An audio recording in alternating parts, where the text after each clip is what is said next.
Welcome to episode 12, and we are going strong, we are going steady, and hopefully, the audio is a lot more cleaner and crispier today.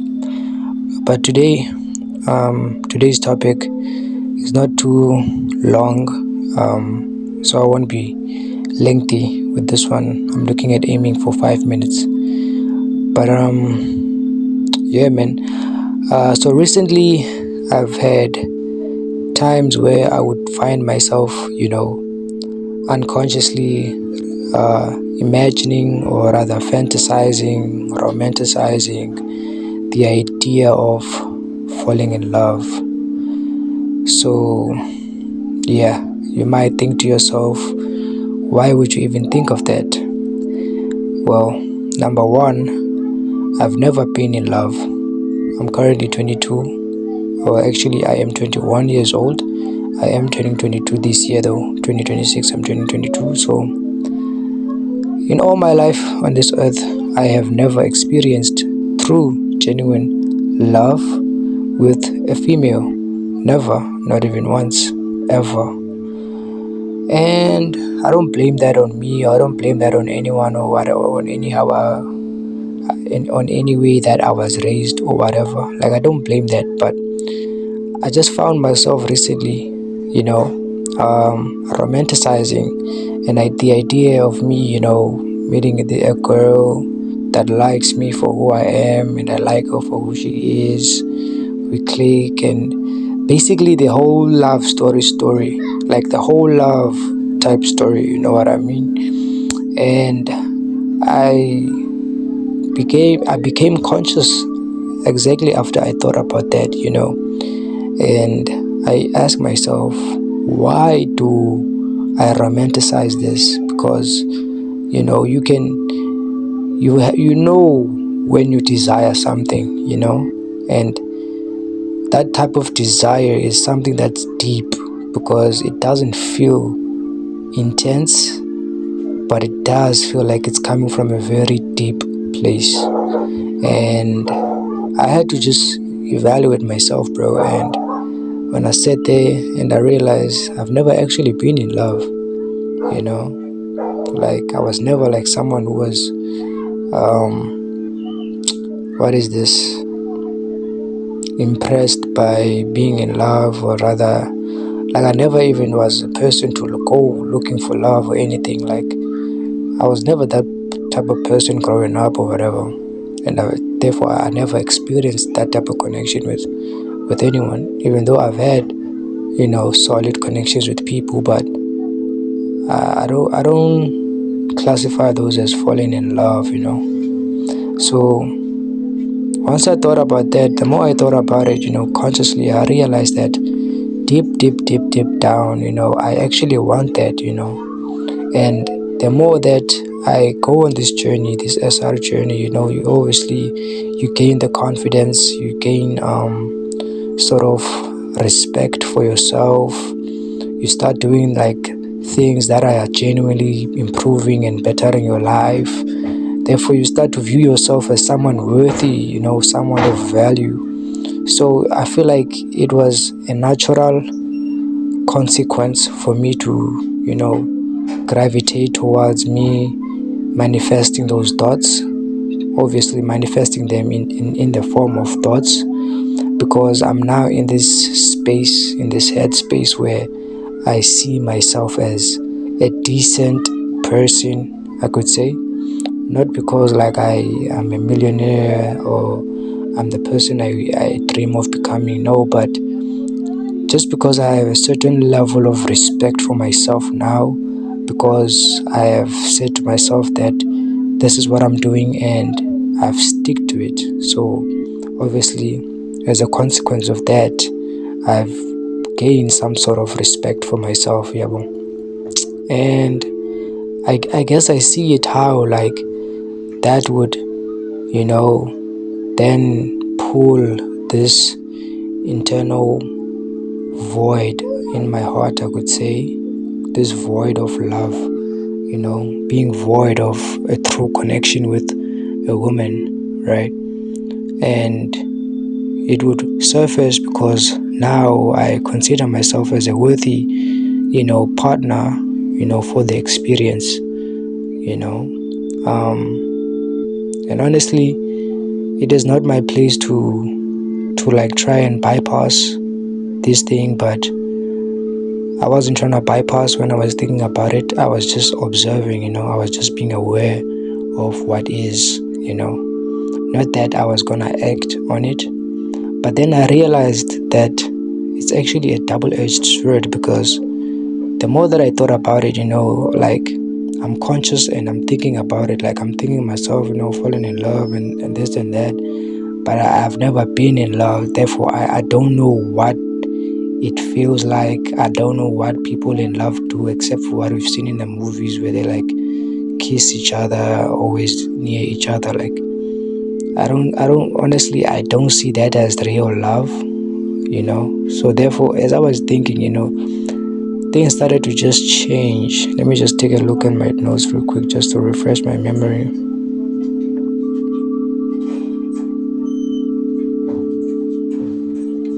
Yeah, so the things that I was thinking about started to shift a bit. I stopped, thinking about, the TV, or rather family appropriate scenes where, holding hands, smiling, making jokes, going out for dinner, picnic dates, and this and that. And then I started to get into the more like adult stuff, which is basically the intercourse.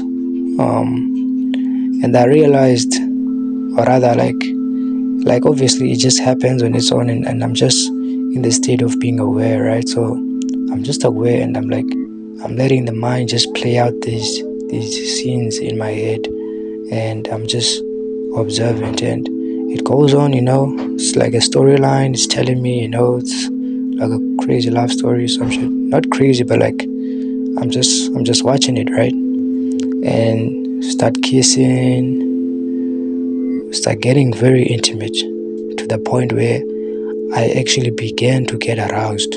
Like I kid you not. And obviously this is not something new to me, bro. Like I am a healthy young adult, healthy male, right? I can easily get aroused if I think of those type of thoughts, bro.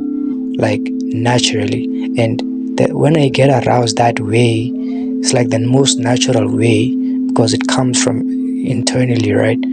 Like the desire for it is much more intensified compared to me if I try to artificially generate that by looking at some pixels, right? And back to my point, like I started to feel myself, I started to feel this creative energy, right, rising exactly in my lower body, exactly there. And I'm aware, bro, but I'm like, okay, this is interesting, because now in my head I'm seeing these scenes where, okay, we are getting into the deed, and I am realizing, damn, this is actually dangerous, because I think this is what people call edging, where you basically you imagine sexual intercourse, like you see that you see the scenes that you basically you expose your consciousness, your conscious awareness with those type of content, right? I think it's edging because it's in your head, it's inside your head. So when you think of like your girl, naked, half naked, or when you think of yourself kissing girls, or like booby girls, big booty ass, like I feel like that's what they call edging. I'm not really 100% sure, but I do believe that's, I feel like it would fit the description based on how I've heard people explain aging. But yeah, man, I realized, like, damn, this is very dangerous, because I'm now getting physically aroused, and my mental state is basically playing these PMO scenes, basically, because I'm literally seeing this person, which is myself, this girl, getting to it. Like, there is nothing different from me watching the actual videos, because on the videos it's a person, a male and a female, getting to it, and you get aroused. So it is literally the same matrix, but just constructed differently. You get what I mean? And I feel like now that I'm actually exploring this thought right now, I wasn't consciously aware about it back then, but right now I'm just thinking, what if I don't have a desire to fall in love, but it's actually my lower nature, the one that is operating through the impulse to release, right? Because I'm abstaining, and therefore I am embodying a different frequency. So that means the old frequency, which is the one that releases and does not abstain, is dying by the day that I'm going onto this journey. So what if that, those thoughts that I had, me romanticizing, like, they seemed very genuine and very innocent at first, but then obviously they shifted to something very, very explicit. So that ended up basically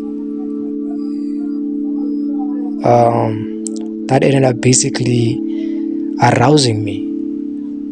And if I had carried on consciously or unconsciously thinking about that, because I had to stop myself and realize what was going on, if I had carried on like thinking about that, I would have gotten aroused to the point where I would genuinely now be full of the creative energy, ready to express it.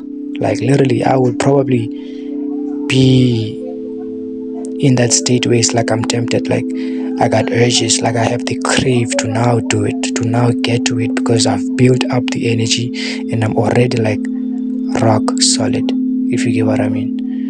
And I realized that the danger is exactly that,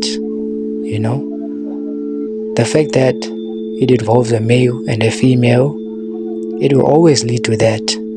It will always lead to that specifically, right? Because our lower nature is still there. It is still there. And it will always find any opportunity, it will make any opportunity to get what it wants, which is my life essence to be just played out, So I'm now thinking like, damn, so what if that was exactly my old frequency, projecting that into my conscious awareness because it knew, or rather it realizes that I have that sort of need because I've never experienced that thing ever. Therefore, it used that specific thing, that void that's already within me, to portray this sequence of thoughts in order to get myself hooked and give it attention enough to the point where it can start planting seeds and begin to arouse me, which is very slick, but I honestly do not expect anything less from that frequency, because it's basically myself, and knowing myself, I definitely find a way to get what I want. So it is very slick, but I'm glad that I was able to be aware and to stop that thought consciously and realize where it was leading me, and knowing that that is not the end road where I want to go, where I am going actually. And I wrote about it immediately when I had that realization. I went into this journal and I wrote that down specifically because I knew that it is something that I had to talk about. And yeah, that's literally what I had for today. And I'm realizing this video turned into probably 15 minutes, which is 3 times what I expected to get into, but I mean, the more the merrier, right? So there's so much value in this, at least for me, because it raises the importance of maintaining awareness, because it's very easy to just be seduced, seduced by an innocent portraying, by an innocent image in your head, that can quickly turn into something perverted, because we have these forces within our own mind, our own psyche, that will use literally everything they can get their hands on to literally get us to a low state of vibration in nature. So it's very important to guard your mind, not only what you watch with these two eyes, but more so what you watch with that one eye inside, because that is the one true eye that is basically the gateway to not just your subconscious but to your soul. So yeah, with that being said, catch you on the next video. Cheers.